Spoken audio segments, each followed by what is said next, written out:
Welcome to the second video in the Football Basics series. My name is Justin, and today we're going to be talking about how to count the numbers, but we'll be looking specifically at local football examples from my own team here in New South Wales, Australia. If you're new to the channel, be sure to subscribe and click the bell notification if you want to learn how to run a successful football offense at any level. If you watched the first video, you'll know that counting the numbers just means that, as an offense, you have to count whether or not you have more guys lined up than the defense does in any given part of the field. If you have more guys lined up on one side of the ball than the defense does, then great, you have a numbers advantage, because you have more bodies than the defense does. If you have the same number of guys or less guys than the defense does, then you don't have a numbers advantage. In this case, you should look to go elsewhere with the football. So in this video, I'll be discussing examples from both the 15 to 19 years old junior competition and the 20 years and above men's competition. So, getting straight into the game footage, we have an example from my own team, playing in the 15 to 19 years junior competition. This age bracket only plays 9-man football in Australia instead of the full 11-man football, but it still has all the same skill position players that an 11-man game would have. The only difference is that there are two less offensive and defensive linemen that are on the field. So, even though this age bracket only plays 9-man football, every single concept and play is the exact same as it would be in 11-man football, and all our offensive rules remain the same. So this first example came in our 2017 semi-finals game against the Central West Giants. Our offense is lined up in a standard 2x2 spread formation, and we're running inside zone right with a bubble screen attached. Counting the numbers pre-snap, I can see immediately that our slot receiver is uncovered, meaning that I need to throw the ball immediately to the screen.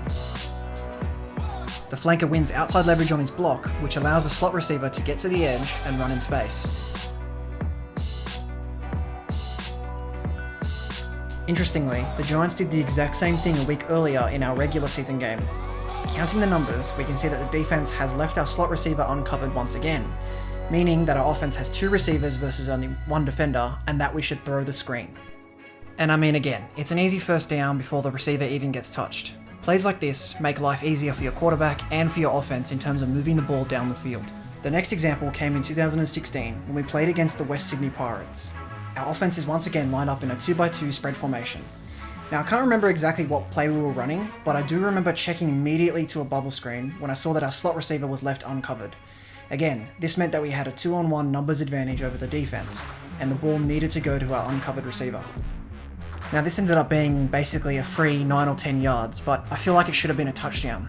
What I mean is that if you're the ball carrier on the bubble screen, then you need to get outside as far as you can, then cut back inside your blocks if you run out of space, or if the defender wins their block and closes off the edge.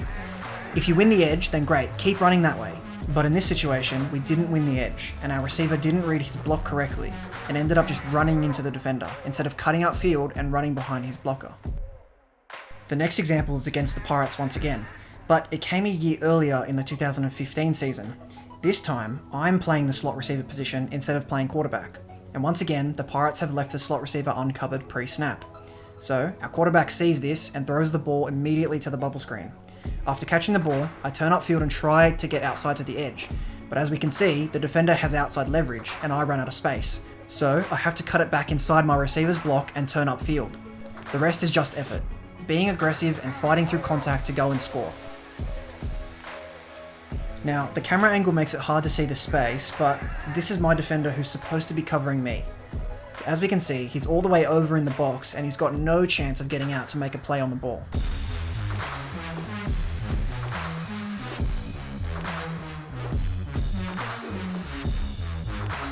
This next example came from our 2016 game against the Wollongong Mustangs. This time, our offense is lined up in a 3x1 spread formation, and initially, we're running speed option left. But I noticed that the defense has a double outside look pre-snap.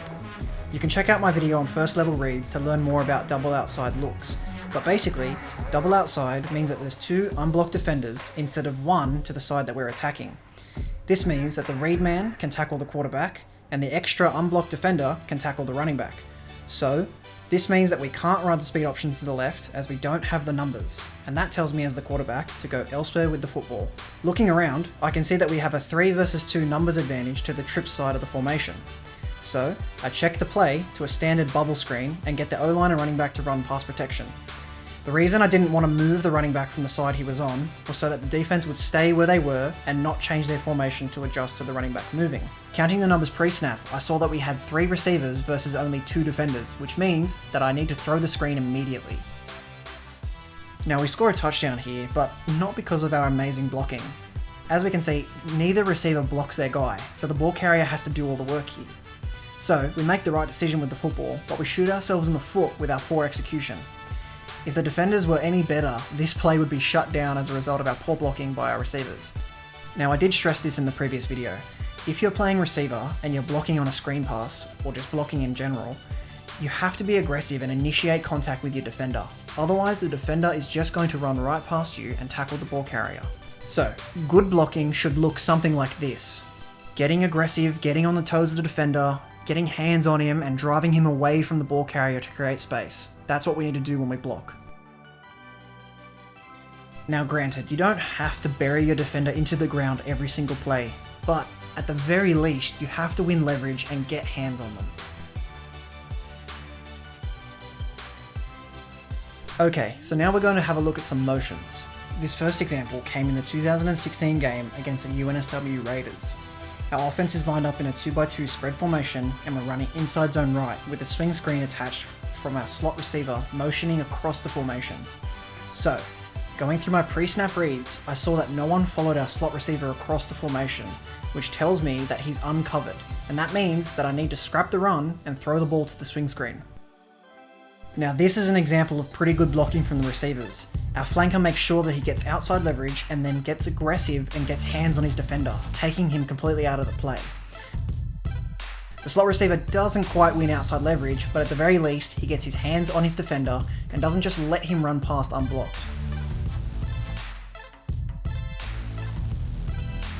So what happens if a defender does follow the receiver across the formation?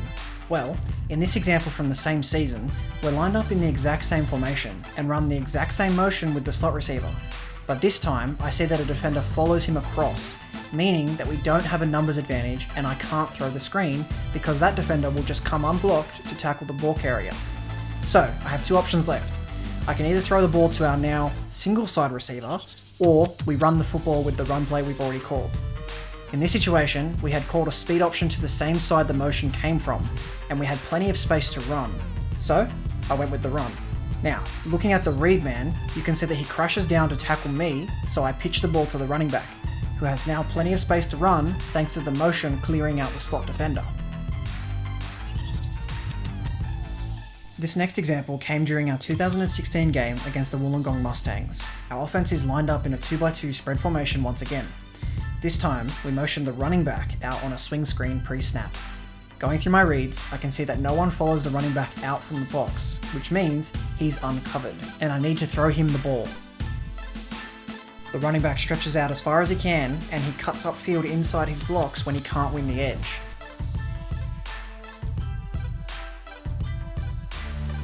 This is an example of good blocking from our receivers. Even though we don't win the edge, both of our receivers have their hands on their defenders and are making an effort to block them and get in between them and the ball carrier. Another good thing on this play is that the running back doesn't sprint out like a maniac and chew up all his running space before he catches the ball. So when he goes on the motion, he slows down once he's out of the box, so that he ends up splitting the box and the sideline. This is so he still has enough space to run and read his blocks after he catches the ball.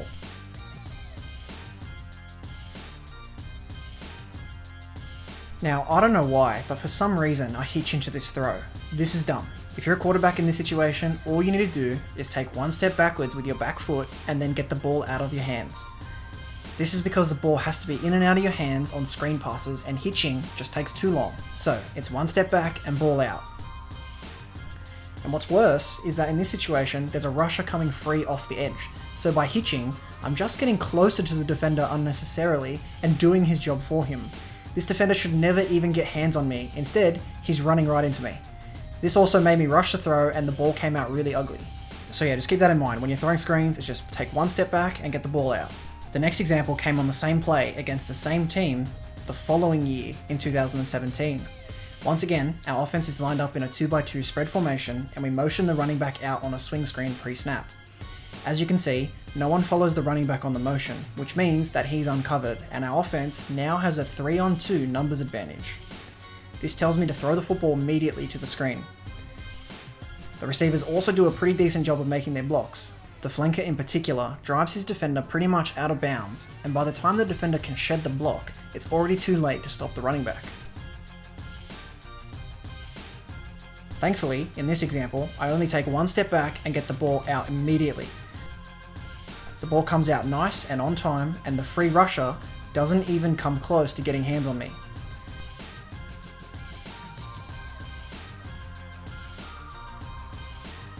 So these last two examples came in our 2016 game versus the Central West Giants. On this first play, we're lined up in a 3x1 wing left formation, and we motion our running back out on a swing screen. As we can see, the defender follows the running back out on the motion, which means that I can't throw the screen because we don't have a numbers advantage. This tells me to run the football. Here, we're running inside zone left with a kick block from our tight end who's lined up in the wing position. Technically, the defense has 5 defenders to match our 5 guys in the box, which means that we don't have the numbers advantage. However, we're on the goal line and we only need to create a seam to run through and it should be enough to score.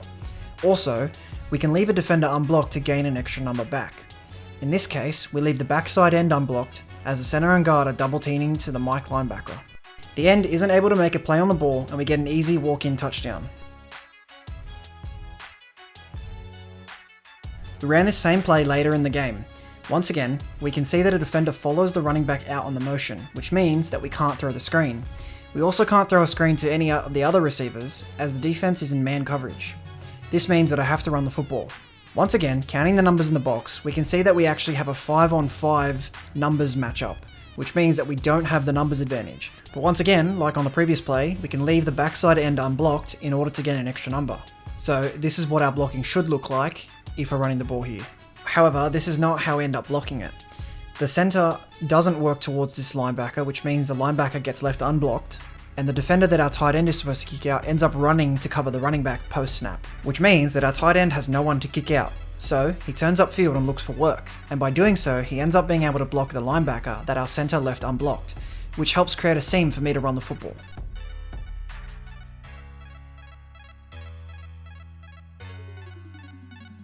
One thing to note is that if you're playing receiver and the run play is going away from you, then you want to get inside leverage on your defender in order to cut them off from the play. This prevents them from scraping over in pursuit and creates space for the ball carrier to run once they're past the line of scrimmage. So as you can see in this example, our slot receiver takes his defender head to head and doesn't get inside leverage. This lets his defender run over and be in position to make a play on the ball. And this defender scraping over is what causes me to change direction instead of being able to run straight upfield and get north-south. If I was able to turn upfield here, then I might be able to outrun the defense for a touchdown. Just remember that when you motion the running back out of the backfield, and it's the safety who comes down to defend the running back, that's when you know that it's cover 0, because that safety is no longer in the 1 high position he was in. He's given up his 1 high position to come and play man coverage on the running back. And the defense does this so that they have an extra unblocked defender in the box in order to stop the run. But again, all we have to do is leave the backside end unblocked and we gain a number back in our favour, and we're able to run the ball in the box. Now, I'm going to be doing a more detailed video on how to beat cover 0 in a different video, but basically, the thing with cover 0 is that once you get past the line of scrimmage and you beat the extra unblocked defender, then there's literally no one at the 2nd or 3rd level to stop you from scoring. Now let's move on to some examples from the men's competition. So, this first example came in the 2017 game against the Nepean Ducks. Our offense is lined up in a 2x2 wing right formation with our receivers lined up in a stacked position to the left. So, our formation looks like this. Having your receivers in a stacked position just means that the receiver who's on the line of scrimmage, in this case our flanker, will line up on the line and the other receivers will line up directly behind him. If it was trip stack, it would look like this. Anyway, on this play, we are running inside zone kick with a bubble screen attached. Going through his pre-snap reads, the quarterback could see that there was only one defender covering the stack formation, meaning that we have a 2-on-1 numbers advantage over the defense and we should throw the screen immediately. You can see it a bit better here after the ball's been thrown. The flanker does a great job blocking and wins the edge against the defender covering the stack formation. And the next closest defender is so far off that he's not even a threat to the screen game. The result is an easy pickup of about 12 yards and a first down to get us off our own goal line and get the drive started. We ran a similar play later in the game on a 4th and 1 situation. On this play we're running speed option to the left, and on the right hand side of the formation we have our receivers lined up in a stacked position. Now, looking at the numbers, pre-snap, we can see that we most likely do have the numbers advantage here, although this linebacker might be a cause for concern, but honestly, pre-snap, he's not quite close enough to be too much of a threat to this screen. The ball should be in and out, quick enough to beat him. Now, the ball gets snapped, and unfortunately our flanker decides to take a nap on this play and let the defender run right past him to tackle the ball carrier. And we don't even pick up the 1 yard we need to get the first down. So it's an okay read, but it's just poor execution. And look, even if the flanker doesn't win outside leverage, at least get your hands on the defender. At least get hands on him and drive him away from the ball carrier. You can't just let him run behind you. Like, he shouldn't even be able to get to the receiver. The receiver is directly behind the other receiver and is even a little bit to the inside. So the fact that the defender can get to the outside and come around behind to make the tackle is just, you can't let that happen. Like, that should never happen. Now, if you feel that this linebacker is too close to the screen and he's going to shut it down, then we actually, in fact, do have numbers to run the speed options to the left. So feel free to just go ahead with the run play. You only need to get a yard. And as you can see here, there's plenty of space for the quarterback to pitch it to the running back and make a first down. Now, in this last example from the same game, we're lined up in a 3x1 spread formation and we're running a swing screen for the running back. So, going through our pre-snap reads, we can see that no one follows the running back out on the motion, which means he's uncovered. But even better, because of the defensive formation the Ducks are in, we now have a 4-on-2 numbers advantage over the defense, which tells us to throw the screen. Now, it's actually my older brother who's playing quarterback here, and look, he's a bit of a dumbass on this play, and apparently he can't count to 4, so he ends up keeping it and wants to run for his life instead. Look, we get yards, but it's a false positive. We could have gotten way more yards, if not possibly a touchdown, by making the right read and throwing the screen. And also, not making it as hard on ourselves as having to dodge 50 defenders just to get a couple yards upfield. We ran this same play the following week against the Sydney University Lions. Once again, we're lined up in a 3x1 spread formation, and we motion the running back out on a swing screen. We can see that no one follows the running back on the motion, which means that we now have a 4-on-3 advantage over the defense and should throw the screen.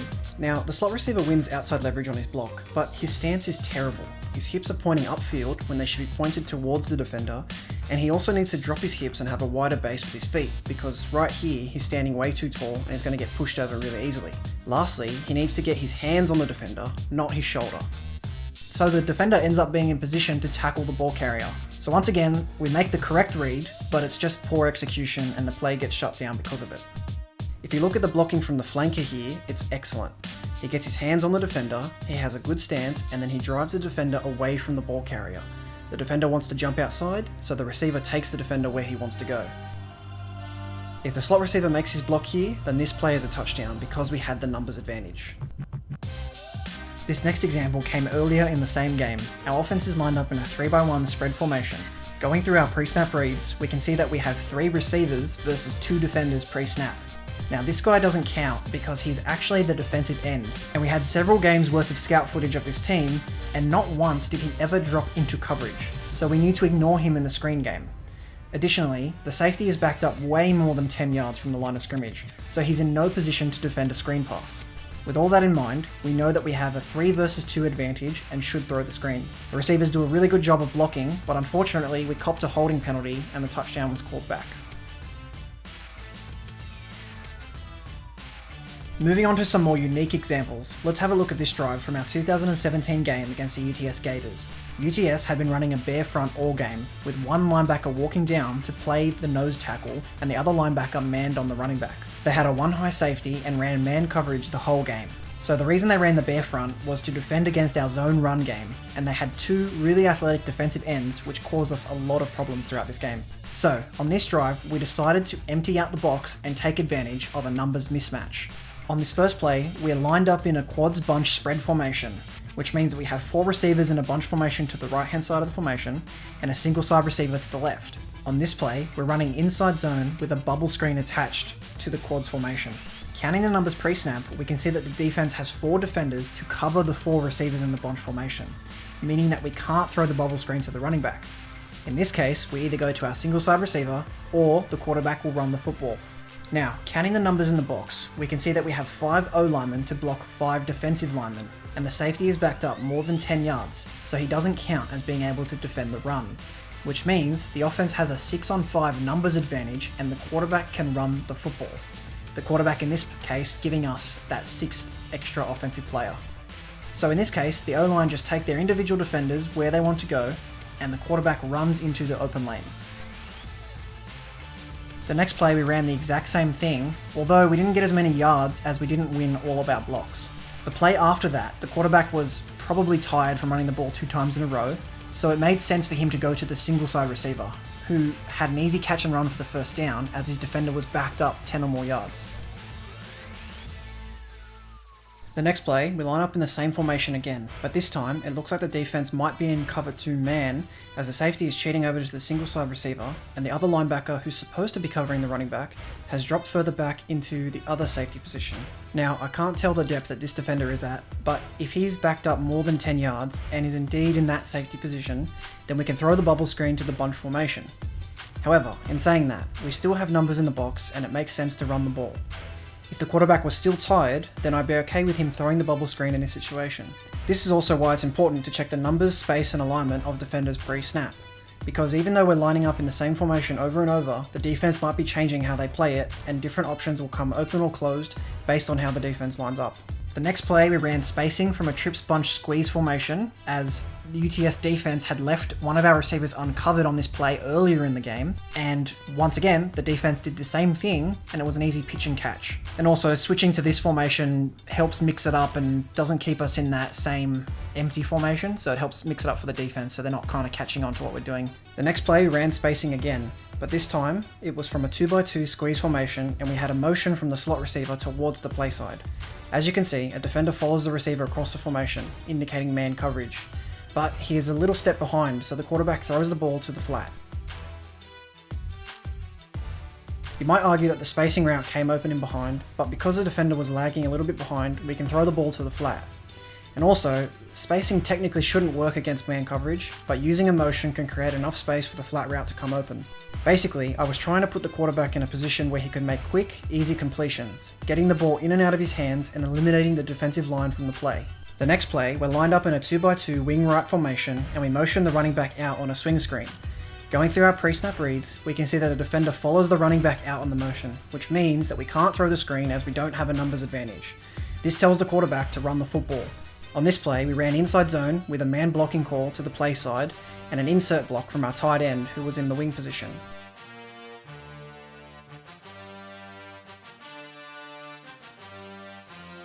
The next play we ran smash from a 2x2 squeeze formation, but our flanker ran the wrong route and this messed up the spacing, which caused the quarterback to overthrow the slot receiver who came open on the corner route. The flanker was supposed to run the speed out to the flat, whilst the slot receiver runs the corner route. So the next play, we lined up in the quads bunch spread formation that we ran earlier on this drive. This time, the defense had moved the safety over to defend the bunch formation, and both linebackers are now in the box. So, counting the numbers, we can see that the defense has 4 guys to defend our 4 receivers in the bunch. And we don't have numbers to run the ball because it's now 6-on-6 in the box. This means that we have to go to the single side receiver, which we do. The receiver beats his defender and comes open, but unfortunately the other linebacker jumps the route and almost intercepts the ball. If our left tackle didn't lose on pass protection, then our quarterback might have had enough time to wait an extra second and throw the ball in behind the linebacker who was coming down to cover the slant. But we didn't win on pass pro and the ball almost got picked off. The following play we emptied out the box once again, but this time we had our tight end lined up in the wing position on the right. So this formation would technically be called quads wing right. And the running back is lined up out at the flanker position, but he's off screen here so you can't see him, but he's out there at the flanker spot and there's also a defender covering him because the defense is still in man coverage. So, counting the numbers pre-snap, we can see that the defense has a defender to cover each receiver, meaning that we can't throw a screen out to that side of the formation. So, we count the numbers in the box. And looking at the box, we can see that we have 6 blockers to account for each defender, and the quarterback once again gives us an extra number running the football. This time, we call a counter for the quarterback, but unfortunately, we get a bad snap which throws off the timing of the run, and on top of that, the O-line doesn't block it properly. This is because the right tackle pulls when he should be staying to block the backside defensive end. So, the backside end is free to just run after the quarterback, who doesn't even have a chance to do anything because of the bad snap. So instead of getting a good gain and perhaps even a touchdown running the football, we cop a huge loss and the quarterback gets smashed. But I mean, that's football. Sometimes these things just happen. But the important thing here is that we're still counting the numbers and making the right decisions with the football, even if plays sometimes don't go our way. Now, we didn't play very well in this game. We couldn't really move the football and we had a lot of turnovers. But this was the first drive where we were able to actually move the ball downfield and score some points.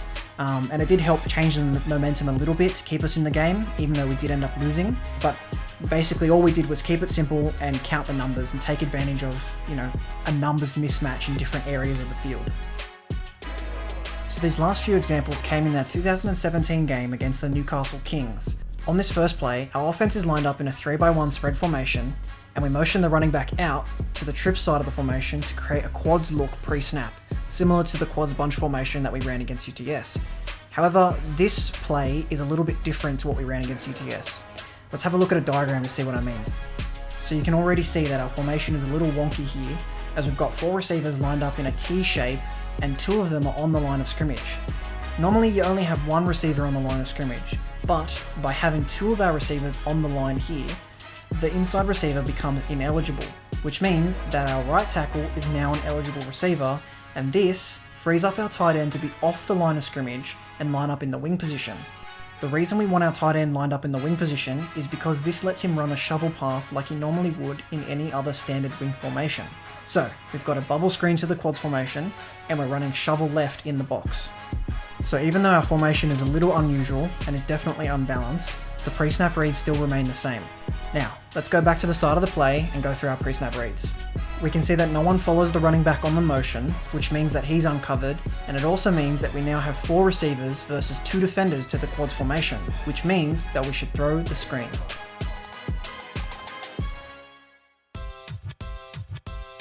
Now you'll see one of the outside linebackers try to scramble out there to help cover the screen. And even though he scrambles out there, he then becomes a 3rd defender which we can block. So even if it was 3 defenders versus 4 receivers, we still have the numbers advantage. And because he started in the box, he's not in position to get out there anyway, so it's not really an issue if we block him or not. So we ran this exact same play later in the same game. Going through our pre-snap reads, we can see that no one follows the running back out on the motion, and the defense only has 3 defenders versus 4 receivers pre-snap, which means that once again we should be throwing this ball to the bubble screen. However, the quarterback doesn't do that and instead goes to the shovel option. The funny thing is that the shovel would actually work too in this situation as the lane does open up. But unfortunately our tight end runs it really poorly.